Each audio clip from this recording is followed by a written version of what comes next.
নমস্কার বন্ধুরা, Bengali recipe with প্রতিমা চ্যানেলে সবাইকে স্বাগত জানিয়ে শুরু করছি আজকের রেসিপি। আজকে আমি দুর্দান্ত টেস্টি নাস্তার রেসিপি তোমাদের সাথে শেয়ার করব। তার জন্য নিয়ে নিলাম এক বাটি ভর্তি করে ময়দা, দিয়ে দিলাম পরিমাণ মতো লবণ আর একটু বেকিং সোডা, আর দিয়ে দিচ্ছি আমি এতে অল্প একটুখানি সাদা তেল।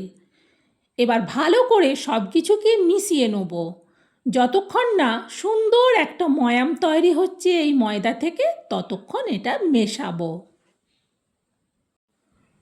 দেখো কতটা সুন্দরভাবে মুঠিটা হয়ে গেছে ময়দাটা, আর এইভাবে হাত দিলেই ভেঙে যাবে। এখন এতে আমি দিয়ে দেবো জল, অল্প অল্প করে জল দিয়ে এই ময়দাটাকে মাখবো। সত্যি বলছি, এই নাস্তাটা ভীষণই ক্রিস্পি হয়, ভীষণই টেস্টি হয়। বন্ধুরা, কেউ কিন্তু স্কিপ্ট করে রেসিপিটা দেখো না। স্কিপ্ট করে দেখলে আমি কখন কী মেশাচ্ছি সেটা কিন্তু মিস করে যেতে পারো। দেখো সুন্দরভাবে আমার ডোটা তৈরি হয়ে গেছে। এখন আমি এই ডোটাকে ঢেকে রেখে দেবো একটুক্ষণ রেস্টে। আর এইটা ঢেকে রেখে দিয়ে এতে দেওয়ার জন্যে একটা নিরামিষ আলুর পুর আমি তৈরি করে নেব। তার জন্যে আমি নিয়ে নিচ্ছি দুটো সেদ্ধ করা আলু। এখন আমি এই আলুর খোসাটা ছাড়িয়ে নেব। এদিকে যখন আমি ময়দাটা মাখছিলাম সেই দিকে কিন্তু প্রেশার কুকারে আলুটা সেদ্ধ বসিয়েছিলাম। আমি এখানে দুটো আলু নিচ্ছি, এক বাটি ময়দা নিচ্ছি। তবে তোমরা তোমাদের ফ্যামিলি মেম্বার অনুযায়ী জিনিসপত্রগুলো নিও। দেখো দুটো আলুরই খোসা কিন্তু সুন্দরভাবে আমার ছাড়ানো হয়ে গেছে। এখন জাস্ট আলুটা একটু আমি হাত দিয়েই মেখে নেব।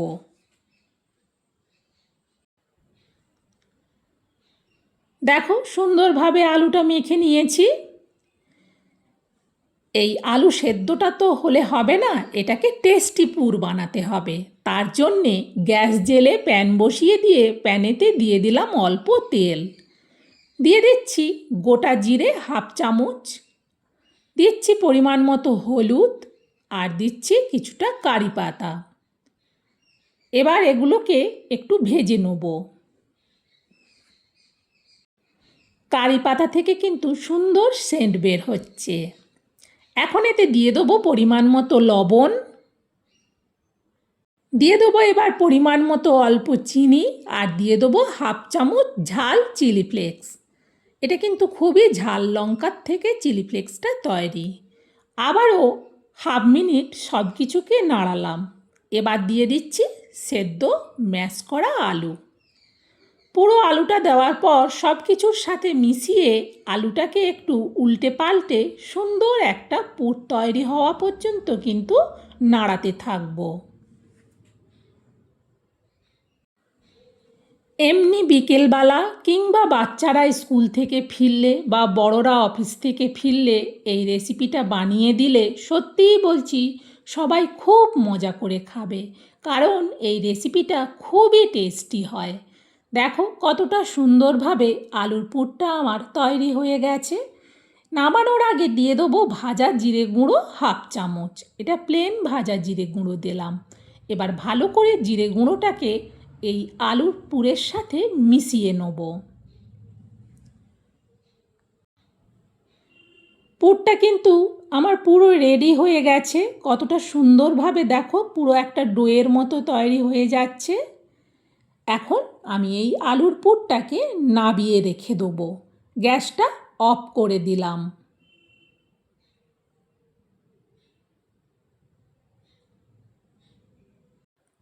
এই আলুর পুরটাকে এবার আমি একটা অন্য জায়গার মধ্যে তুলে নেব।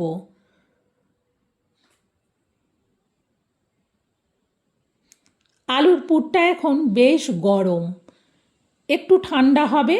ততক্ষণ আমি এই আলুর পুরটা তুলে নিয়ে প্যানটাকে ধুয়ে নেব। ধুয়ে নিয়ে এই প্যানটা রেডি রাখবো, কারণ এই প্যানটা আমার আবারও লাগবে। আলুর পুরটাকে সাইড করে দিয়ে এইদিকে ময়দার ডোটাকে নিলাম। ময়দার ডোটা এখন হাত দিয়েই বোঝা যাচ্ছে ভীষণ সুন্দর নরম একটা সফট ডো তৈরি হয়েছে। আবারও একটু ডোটাকে হাত দিয়ে আমি মেখে নিচ্ছি। এবার আমি এইটাকে লিচি কেটে নিচ্ছি। বড় বড় সাইজের 3 পিস লিচি করে নিলাম। 3টে লিচিকেই আমি সবের প্রথম গোল করে নিলাম। একেবারেই কিন্তু সবগুলো আমি রেডি করব।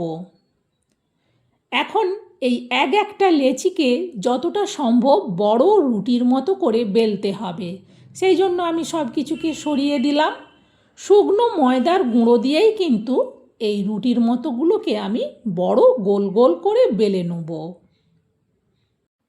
যতটা সম্ভব কিন্তু বড় করে রুটিটা বেলে নেব। দেখো কতটা বড় করে বেলে নিয়েছি।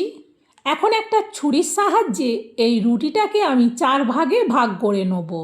প্রথমে আমি লম্বা করে একটা কাটবো, তারপর আবার এদিক থেকে লম্বা করে কেটে দেবো। মোট 4 ভাগে ভাগ করে নেব। এবার চামচে করে পুর তুলে ঠিক মিডিল বরাবর করে দিয়ে দিচ্ছি 4টের মধ্যেতেই। একটা ছোট বাটিতে করে একটু জল নিচ্ছি, একটু সাইডগুলোতে জল লাগিয়ে দেবো। জল লাগিয়ে দেওয়ার পর তোমরা একটু খেয়াল করো আমি কিভাবে এটাকে ফোল্ড করছি। দেখো প্রথমে 2 দিকটা এইভাবে ভাঁজ করে নেব, এরপর আমি এই দিক থেকে রোল করে নেব।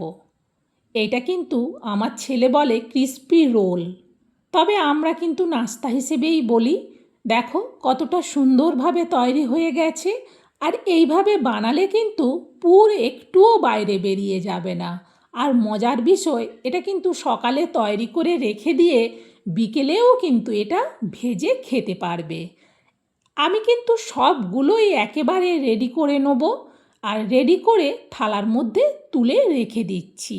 দেখো সবগুলো আমার রেডি হয়ে গেছে।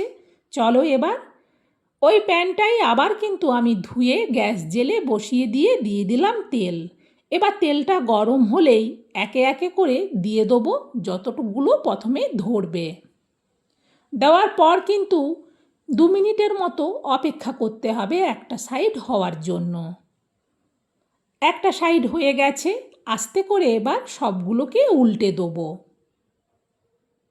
তেলটা খুব ভালো করে গরম হয়ে যাবার পর তেলটাকে কিন্তু আর বেশি গরম করব না। এবার গ্যাসটাকে মিডিয়ামে করে দিয়ে একটু ধৈর্য ধরে মুচমুচে করে ভাজবো।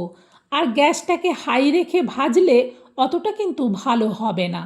দেখো কতটা সুন্দরভাবে এগুলো মুচমুচে হয়ে ভাজা হচ্ছে, আর কালারটাও দেখো কতটা সুন্দর আসতেছে। এগুলো কিন্তু আমার ভাজা হয়ে গেছে, এগুলো তুলে নিচ্ছি। আর বাকিগুলোও কিন্তু আমি একই রকমভাবে ভেজে নেব। সত্যি বলছি বন্ধুরা, এই মুচমুচে ক্রিসপি স্ন্যাক্স বলো, নাস্তা বলো, রোল বলো, যাই বলো না কেন, খেতে কিন্তু দুর্দান্ত লাগে। একবার এটা শুধু বাড়িতে বানিয়ে বাচ্চা থেকে বাড়ির বড় সবাইকে দিয়ে দেখো, আবারও বলবে এটা বানাতে। আর এটা কিন্তু হাতে চাপ দিলেই ভেঙে গুঁড়ো হয়ে যাবে। বন্ধুরা এইটা খাওয়ার জন্যে শুধু একটু টমেটো সস দিলেই হয়, না দিলেও হবে। দারুণ লাগে খেতে। একবার আমার দেখানো পদ্ধতিতে শুধু বানিয়ে দেখো। আমার এই মজাদার ক্রিসপি নাস্তা বলো, স্ন্যাক্স বলো রেসিপিটা আমি যে বানালাম তোমাদের কেমন লাগলো সেটা কমেন্টে জানিও। ভালো লাগলে একটা লাইক দিও, আর রেসিপিটা তোমরাও শেয়ার করে দিও। দুর্দান্ত টেস্টি একটা রেসিপি, যাতে সবাই খুব সহজেই বানিয়ে নিতে পারে। আজকের মতো রেসিপি শেষ। সবাই ভালো থেকো, আবার পরের রেসিপিতে দেখা হবে।